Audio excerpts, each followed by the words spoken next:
नमस्कार सभी को। आप सभी को शिवरात्रि की हार्दिक शुभकामनाएं। आज हम किस तरह से शिवरात्रि मनाते हैं वो मैं आपको दिखाऊंगी। तो मिलते हैं आपको नहाने के बाद।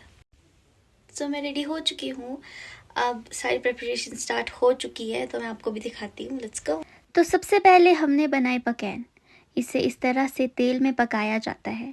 फिर हमने सरसों को भी इसी तरह से पकाया और उसके बाद शुरू हुई पकौड़ों की तैयारी। तो हमने कई तरह के पकौड़े बनाए थे, प्याज के, गोभी के, और साथ ही साथ हमने भांग के पकौड़े भी बनाए थे। फिर हमारा बैटर रेडी होता है मीठी रोटी का, और मीठी रोटी इज़ माय फेवरेट। और ये कुछ इस तरह से हमारी मीठी रोटी बनती है। तो अब जो आप दादू के हाथ में देख रहे हैं, ये है सूत का धागा। तो इस तरह से हम इसे प्रिपेयर करते हैं चंदुआ बनाने के लिए। तो सबसे पहले हम बेलपत्र के पत्ते और पाजे के पत्तों को इस तरह से असेंबल करते हैं और फिर सुई से इसे इस तरह से पिरो लेते हैं। और इस तरह से हमारी पूरी प्रोसेस चलती है। बीच बीच में हम इसमें थोड़े बहुत जमटू ऐड करते हैं। जमटू जो ऑरेंज कलर के आप देख रहे हैं, ये वही है। इस तरह से मेरी बहन ने मेरी हेल्प करी इसको बनाने में, और ये रहा हमारा फाइनल रिज़ल्ट। इस तरह से हमारा ये कुछ बन गया। और फिर हमने जितने भी पकवान हमारे बन रहे थे, हमने उन्हें धीरे धीरे असेंबल करते रहे। तो ये सारी चीज़ें हमारी कुछ बन गई थी। और फिर हमने बनाए बकरे। तो बकरे बनाने के लिए हमने सख्त सा आटा गूंदा और फिर इस तरह से इसे बनाना शुरू कर लिया। बनाने के बाद इन्हें चूल्हे पर इस तरह से पकाया जाता है और फिर इनकी आंखें और कान लगाए जाते हैं। और उसके बाद मैंने गोबर की मदद से गणेश भगवान बनाए। तो इस तरह से मेरे गणेश भगवान कुछ बने थे। और फिर बनते हैं हमारे चावल के गोले। ये भी जो है मंडल में लगाए जाते हैं और फिर रेडी होता है हमारा मंडल। तो आटे से इसकी आउटलाइनिंग की जाती है और फिर चावल में कुछ रंग मिलाकर इस तरह से हमने पूरा रेडी कर लिया।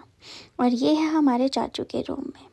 फिर हमने इस तरह से सबसे पहले दिया जलाया, पूजा करी और अपना व्रत खोला। हमारे घर में सभी का व्रत था और हमने थोड़ा बहुत कीर्तन भी किया, जो बहुत ज़रूरी है।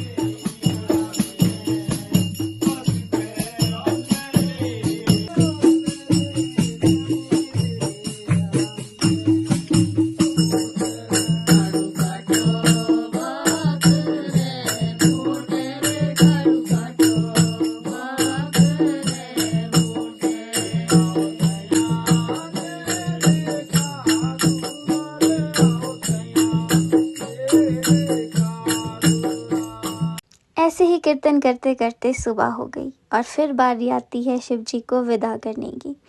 तो सबसे पहले हम गणेश भगवान को इस तरह से पूजकर बाहर ले जाते हैं और फिर बारी आती है शिव जी भगवान को विदा करने की।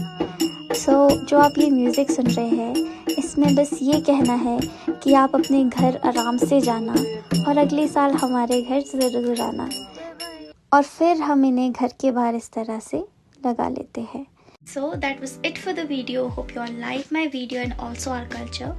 कुछ चीज़ें रह गई थी, जैसे कि हमारे घर पे सबका व्रत था, तो हमने किस तरह से खोला, किस तरह से पूजा करी, वो रह गया।